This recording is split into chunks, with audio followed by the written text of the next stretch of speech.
Aquest poble és Tàrbena, un poble de la Marina Baixa, en el País Valencià, i és un poble que es considera la part muntanyenca d'una comarca que està de vora mar.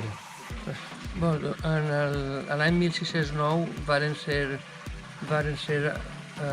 expulsats els moriscos valencians i es va perdre una tercera part de la població del Regne de València i va caldre moltíssima gent per poder fer aquest repoblament.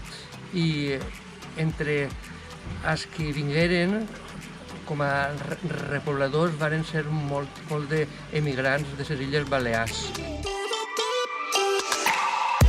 Em diuen Joan Lluís Monjo, soc professor i també em dedica a la investigació de llengua, de literatura de tradició oral.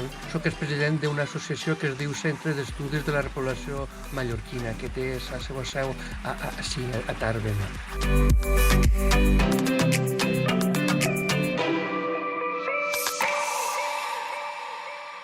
Els pobles mallorquins que varen tindre un flux migratori més important en el 17 varen ser Santa Margalida, Llucmajor, Artà, Manacor, Pollença.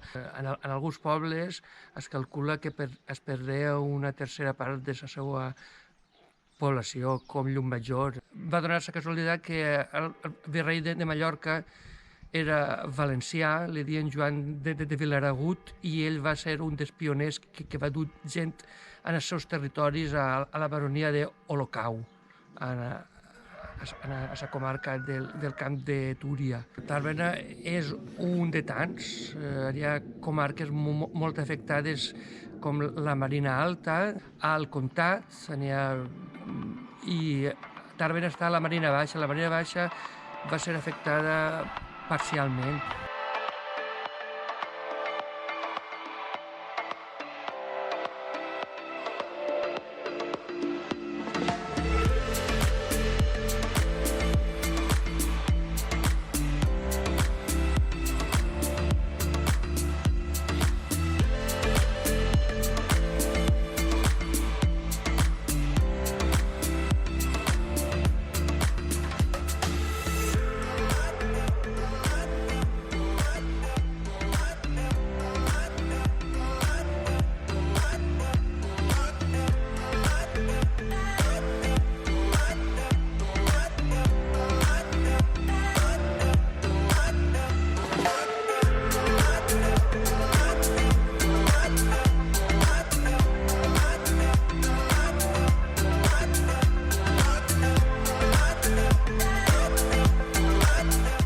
Les sobrassades varen quedar, sí, i amb molta fama dins del Regne de València. A Tàrbena sobrassades dient moltes cançons i refrans que anomenaven això. Els llinatges de molts dels pobles valencians d'aquests costats són mallorquins.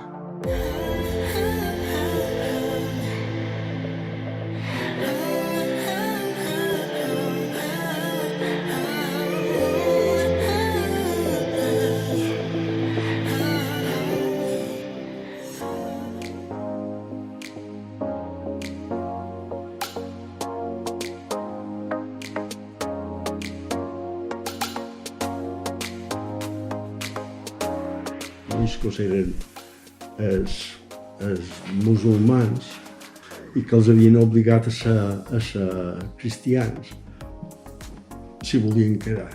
Però, tal com diu el Coran, ells simulaven que ho eren i això fins que van dir tots fora. I aleshores això d'aquí va quedar buit. Mira, Alzira, que té la patrona la Mare del Déu, que vol dir que allà hi van arribar. Tàrbena estava molt separada fins cap a l'any 20, no hi va haver, es diu, per venir aquí havien de venir amb beasses. i per tant va quedar més separada i aleshores va quedar més la forma mallorquina de parlar. I tenen consciència de que són mallorquins.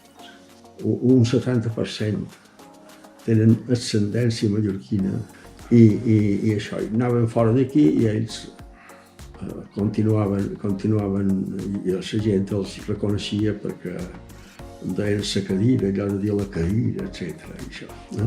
El País Valencià, fins a l'any 39, el 49% eren analfabets. Això fa que hagin de conservar la llengua tal com l'han rebuda perquè no en saben cap altra més ni res més.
A mi em diuen Fran Molines i soc esparle de Tàrbena. Després de l'expulsió dels moriscos, Tàrbena es va quedar despoblar i com havia una superpoblació a les illes, es va decidir que vinguera gent de les illes ací i es va repoblar. I a dia d'avui encara seguim parlant en certa de salat ací. Tàrbena és un poble xicotet, de la Marina Baixa, de 640 habitants, i encara seguim parlant de ça. Principalment la nostra primera característica és que seguim parlant salat. Tenim un agermanament que fa més de 20 anys que vam fer en Santa Margalida i podríem dir que ens sentim com a família dels margalidans.